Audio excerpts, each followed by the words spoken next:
Here's what she said about me. What about if Daddy went missing? Hairy, has a unibrow. He's probably 59. Anything else you want to tell the police? He's very hairy, wears jeans every day, and acts like he's cool. But see, that's the thing. It was to your face. Yeah. She only gets a kick out of insulting you to your face. Matty and Esther, who would have guessed they're underage grandparents?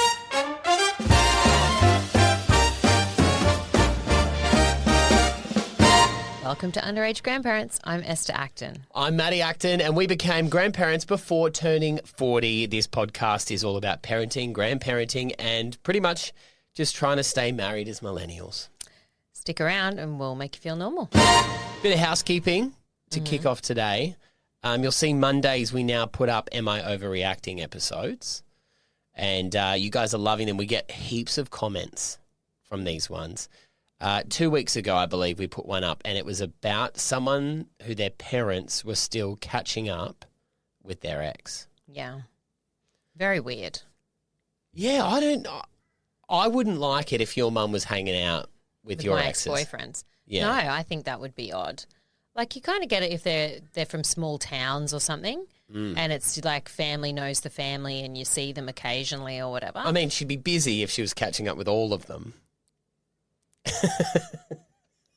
That was just a little joke, baby. Yeah. I actually don't have a lot of boyfriends. Well, I mean, they were so long ago now. I think there's like a statute of limitations with relationships. Oh, where they don't count? Yeah. I don't think you can count high school ones, really. No. Like, I think anything more than like 2 years maybe. And that's like without breakups. That's a proper relationship. And that's something your parents could be involved in. But anything less than that. Well, have a listen to this story. Amy sent a message off that, and she said, how weird's this? My mum and stepdad recently stayed with my ex-partner on a holiday in the UK. So they stayed at his house for 7 days. What? We broke up 12 years ago. I've now been married to someone for 9 years. Now, I didn't believe this. I was like, are you kidding me? And she said, yes, even worse. When they were over there, they caught up and had dinner with her ex-boyfriend's parents as well. So they had a whole family reunion with the exes. Wow. I just don't know that that's on. It seems to me like they want Amy and him to get back together. Don't you think?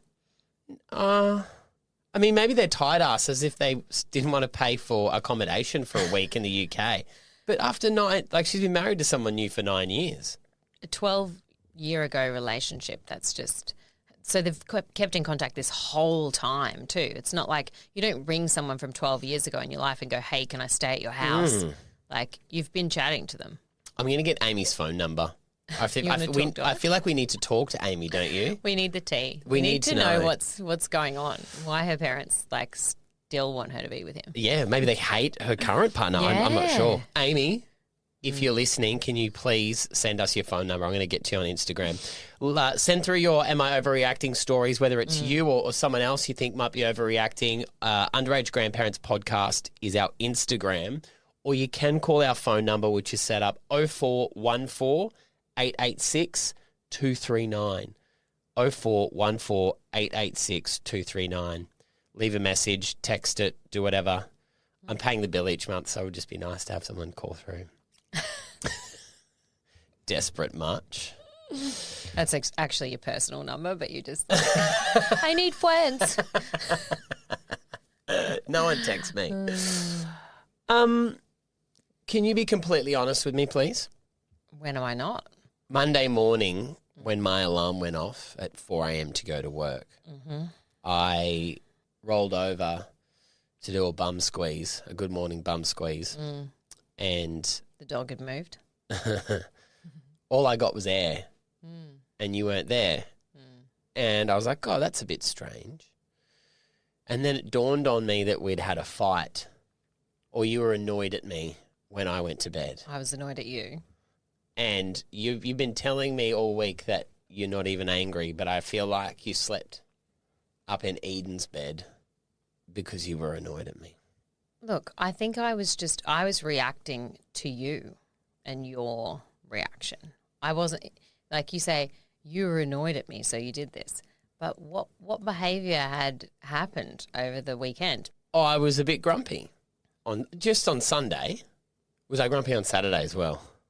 It's Sunday. Sunday morning is when it kicked off because I was fighting with Xander because Xander wouldn't get ready for football. And every Sunday it happens. I'm like, get dressed, get your shoes, get your stuff. Let's go. We're going to be late. And we were meant to be at footy at like 8:30. And at 8:20, he's sitting on the edge of his bed in his underwear watching his phone. And after I'd been fighting with him for an hour, not even fighting, just politely asking to get dressed for an hour, he still hadn't. And I exploded. And he's at the age at the moment where he's like fights back everything rather than just accepting, oh, yeah, I've done the wrong thing. He's a smart ass. Yeah. And so then, of course, He can't help it. I raise my voice and I get really annoyed. But then your annoyance turns on me because you were saying to him, you're no longer allowed to have your phone in your room ever again. Your phone is not allowed in your bedroom ever again. And I was like, well, let's just say that overnight he needs to charge it in the he's got like a cupboard that has all of his school books and everything in it. Yeah, out in the lounge room. Yeah, I was like, he needs to have it out of his room, and then in the morning Which was the rule anyway. That's what's meant to be happening. Once he's dressed in the morning. Like he's halfway through being ready, and then he can have his phone. Because I am the one who does the morning routine with the children, and I am the one who should be putting the rules in place. Whereas you do one morning with them, which is a Sunday morning, mind you. So they're all out of like routine on the weekends. They just want to have a bit more like leisure and relax, right? But yeah, you say these things, and often it's something that can't be enforced, or I'm not willing to take on your punishment when I'm not the one who's in trouble here. So I said to you, what about this? And you said, no one ever listens to me. And then you started to have a go at me.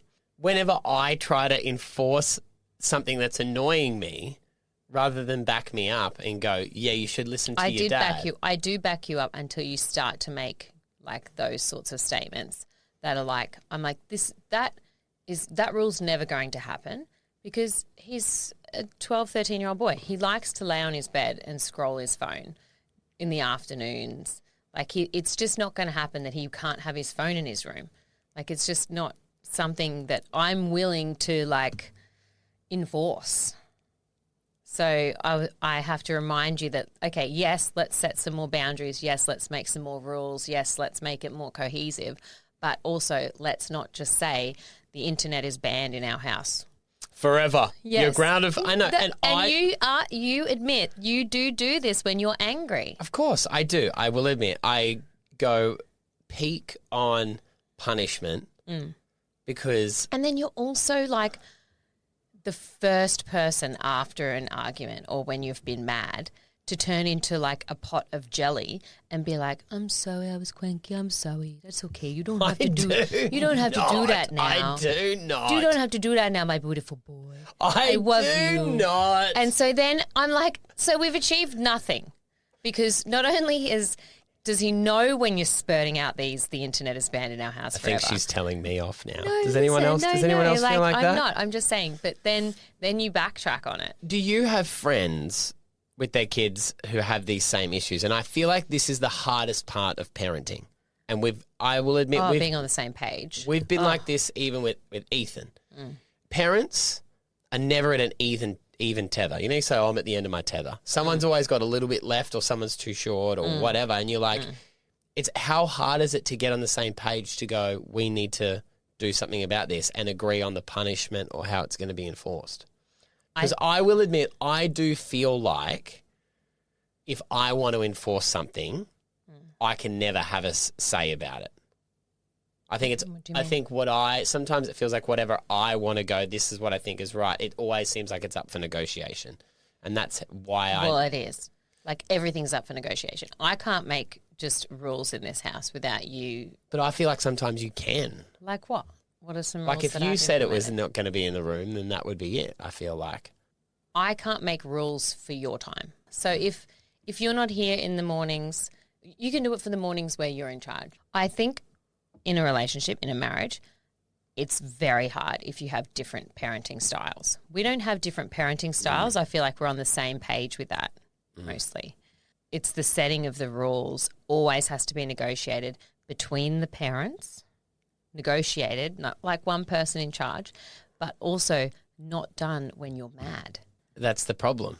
That's when most people do that. Like, you know what you go like when I'm the one screaming and really angry or upset about something. I go, listen to your mother, kids. Usually You've because I'm upset her. overwhelmed. No, you don't. You're like, she's just grumpy. I do not. That's so not true. I step in. All of your eyes, all of you have the eyebrows looking at me like. Yeah, because we know every man knows once his wife is overstimulated by the children, he's next in line. If he's sitting down or if he's not doing what he should be doing, he's like, you get to your feet instantly with an overstimulated wife. Let us know, Underaged Grandparents Podcast, our Instagram. How do you do it? What are the tips and tricks? Maybe you are a separated parent and you've got like hacks on how to work that out. I imagine if you're separated, would work for people who are still together. We're getting separated. We're getting separated. No, I said, are we? No, God, no. You want some tips and tricks for how to How to deal with your children. Whack your headphones in.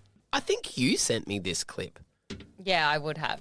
This is I send you heaps of clips and you don't watch them. because you send me too many sometimes. Yeah, I know. I can't keep up with them all. Pebble you. Pebbling, that's right.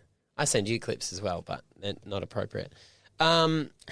This is a trend going around, and it's a mum asking their child a question. Okay, so hey, Milani. Hey, Okay, so if I went missing and the police said, hey, we need to know what your mommy looks like so we can go find her, what would you say? she's black. Okay. No, I'm not gonna say that. No, say it. It's okay. She's fat Okay. and she has a hairy vagina. Yeah, I forgot that one. That was funny. Now, a couple of things here. Very funny clip. Also, so annoying when people put extremely loud music underneath their Yeah, I didn't even know that was clips on there. the internet. So she says, She said, you're black, you're fat, and you have a hairy vagina. That's what children. They're just so complimentary. oh, We've God. talked about our daughter here before, about how complimentary she is. She loves to point out things on our naked bodies after she's come into the locked bathroom to get something out. No, she's come in just to have a look. Yeah, and just to judge you. I asked her this question. Okay. This is what she said about you. If Mummy went missing and you had to describe her to the police, what would you tell them? She's pretty. She has blue eyes. She wears makeup every day. Her hair, she has a side part. One floofed over there and then all the rest straight at the back. Is she old or young? Young. How many years is she? 20. And is she tall, short? A bit short. She was looking to the side there when she said I was young. This is because you asked her. If I asked her, I'd love to know what she said. But I think she would say the same thing. I thought the floofed over hair was pretty funny. Because that's true. That's how I do it. I don't have I'm a millennial. I struggle with the centre part. I'm trying though. Like, look at me try. Yeah, you got to set apart now. Yeah, I really try with the centre part, but it goes against every fibre in my millennial body. Why? Because the centre part is in now and It's in now and it was in the 90s, Right. which is when I was a teenager, and it just feels wrong. Like when we started going out, we were all doing like the quiff. this not centered part and the quiff and like extra body. I remember the quiff. That was like with the right at the front Yeah. where you'd puff your hair right up and at then the we'd front. pin it. Yeah, Yes. we'd like do a big mound on the front. Heaps of hairspray in it. Yeah, I don't think that's going to make a comeback somehow, but like things keep making comebacks and surprising me. Cargo pants are back. Like, give me strength. Well, white New Balance shoes are. Yeah, they look good though. Are you coming around to those? Not are you? on men, on women. Uh, On women. but they're I like have a pair. No, yours. No, they're not real ones. Mine are chunky. No, but they're like yours look stylish. The dad ones, like the Oh, the old old school dad ones. are meant to be back cool. Yeah. But who's wearing cargo pants? Oh, I've seen them everywhere, like in the younger shops, and I've seen girls wearing them, like cargo pants and like a really big hoodie. And I'm just like, I feel like I'm back at the skate park. What shoes do they wear with that though? Probably Crocs. I don't know. I didn't go that. Because the deep. last person I saw wearing cargo pants was probably Wearing Vans. no, like a 60-year-old man, and he was wearing reef sandals with Yeah, them. true. That Yeah. you know that yeah, look. Yeah. Here's what she said about me. Not quite as glowing. What about if Daddy went missing? Harry has a unibrow. Oh, he's probably 59. Well, 59 isn't that old, but it's pretty old. Actually, no, you look at me. 100. You know, I've only seen one person shorter than you before, and that was at footy. You were talking to this dude, and I said to Mum and Nanny, look, I see someone shorter than Dad. So you're short. Anything else you want to tell the police? He's very hairy, wears jeans every day, and acts like he's cool. Wow. I do wear That's nice. jeans You every do day. wear jeans every day. I work in an office. I'm not going to wear shorts. She was looking at your face, so that's where the hairiness comes from. You've got a beard. He's very hairy, has a unibrow. You're not that short, though. She really doesn't think. You know what I did realise? What? Maybe women are born with, like, knowing the pressure points of men. Oh, yeah. Like, Oh, what? You don't think she doesn't already know where your weaknesses are? Of course, Of course yeah. she does. yeah. The second she sucked oxygen into her lungs, she was like, there's my dad. I know his weaknesses. Seriously. God love children. All right. They'd probably find you, though. Although you're not like 59. How's that form, though? Oh, no, 59's pretty young. You look 100. Yeah, but see, that's the thing. It was to your face. Yeah. She only gets a kick out of insulting you to your face. I need to ask her just to see. I don't think she would insult you. You don't reckon? No. No, I reckon she would. No, she loves you. She'd be nice to you. So I've got a funny, well, not funny actually. So I've got something that's going on with two of my friends at the moment. One of them I'm closer to than the other, so it's probably more from their perspective that I'm hearing it. But, you know, we've talked about before, you know, your friendships change over in your 20s and your 30s, and you don't have the same friends as you get older and move through life that you've had. Some people you do, and then other people you sort of don't really connect with them anymore, or you. Some are for a season, others for a reason. Exactly. And, you know, we've talked about friendship breakups on here before, Yeah. and like how that can be very painful. Well, I've got a couple of friends going through it at the moment, but it's not because of, you know, any of the reasons that used to be the case, you know, like one's still out partying or one's getting married. This is all directly related to parenting and how they actually raise their children and the type of parent that they are. And they don't see eye to eye. So they've both got teenagers, and I think this is something that usually does happen at that time of life. Like, you think when your kids are little, everyone parents differently, and it's not really a big deal. But when they start to sort of turn into, you know, start making more adult decisions in their teenage years, and you're trying to navigate that with your own kids, it's more obvious, I think. Don't you think? Do you think it is just when you've got friends and everyone's toddlers or the kids, it's more of that thing of like, oh, they're just a naughty kid, or they need to be, you know, they got to get on top of that. They shouldn't let him be like that. Yeah. But I guess maybe what is it that they're arguing about with the teenagers, or the disagreement is? Well, it's more about the rules that they're setting as parents, or the boundaries that they're setting as parents. Yeah. So, you know, like one teenager is allowed to, you know, go to parties and stay out later, or maybe not Doesn't have as much supervision on them. not as much supervision, Yeah. not as much like boundaries, a lot more freedom. But that's also causing some problems within the family because, you know, there's been a bit of lying and there's been a bit of like, Yeah. testing even more so of the boundaries. And then my other friend has strict boundaries on her teenagers, and she's, got a lot of rules in place. There's the tracking and there's, a lot of that. And she's finding it hard to have sympathy for my other friend who's going through, like when they're complaining about, well, they got drunk and, all this sort of stuff. Yeah. The friend is like, well, you should be putting boundaries in place. Yeah. But the other person doesn't want to because this is the way that they want to parent. So they feel judged rather than supported in a friendship sort of way. And it's like, well, yeah, it's just really hard, I think, when you get to that stage of life, because the divide just becomes so much more obvious in the type of like person that you're going to end up with at the end of this parenting journey. And do you stick by your friends and just support them without any judgment, even if they're asking for your empathy and sympathy and complaining? Like, do you... But is that being a true friend?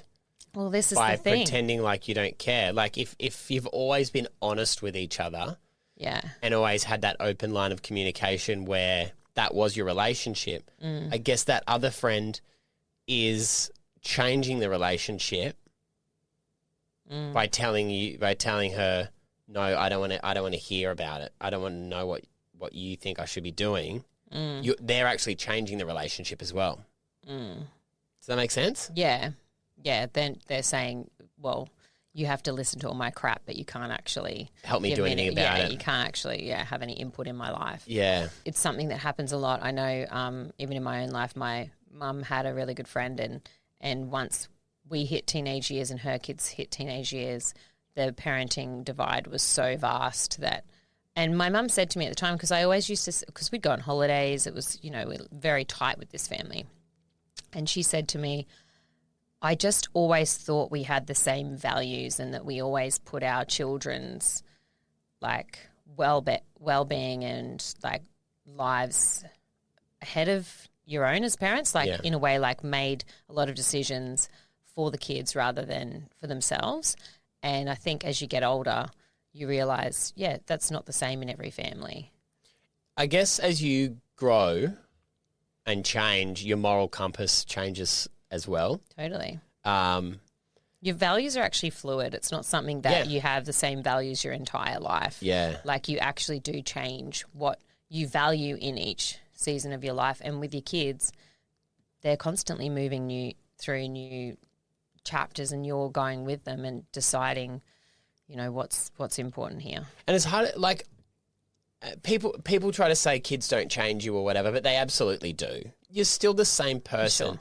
But your child and the type of child you have all depends on what your life is going to be like, because you have to include your child and adapt to what they want and what you want and what you need. 100%. And so you're going to change a lot.